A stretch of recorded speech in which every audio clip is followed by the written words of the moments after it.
Bonjour fidèles abonnés, partage, commente, like pour ne pas manquer nos prochaines publications. Le tutorage des ignames, une pratique agroécologique indispensable à la performance des cultures. L'igname, Dioscorea spp, est une plante vivace à tubercules largement cultivée dans les régions tropicales, notamment en Afrique de l'Ouest, en Asie du Sud-Est, dans les Caraïbes et certaines zones humides d'Amérique du Sud.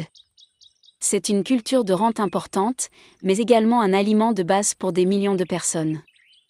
Pour optimiser le rendement, améliorer la qualité des tubercules et favoriser la durabilité des systèmes agricoles, plusieurs techniques culturales sont recommandées.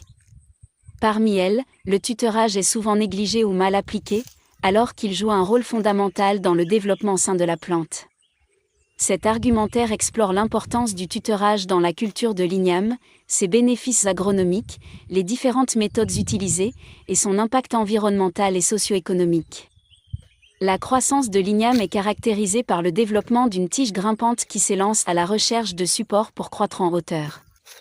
Cette aptitude de la plante à grimper est directement liée à sa capacité à capter la lumière solaire, indispensable à la photosynthèse, et donc à la production des réserves énergétiques stockées dans le tubercule.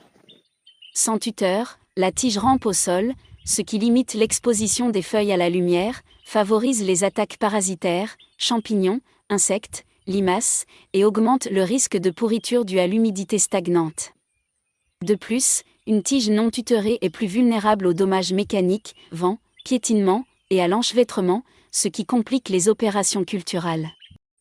Le tutorage permet donc de maintenir la tige à la verticale ou en hauteur, garantissant ainsi une meilleure aération de la plante, une exposition maximale au soleil, une réduction des maladies fongiques, comme l'anthracnose, une accessibilité facilitée pour l'entretien, le désherbage et la récolte, et in fine, une amélioration significative du rendement en tubercules.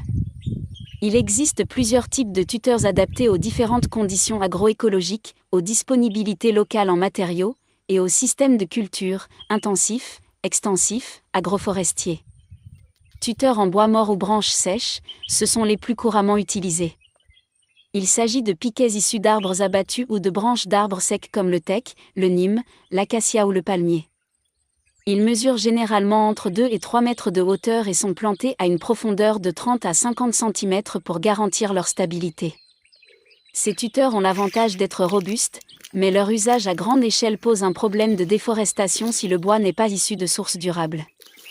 Les tuteurs vivants sont des arbres ou arbustes plantés spécialement pour soutenir les ignames.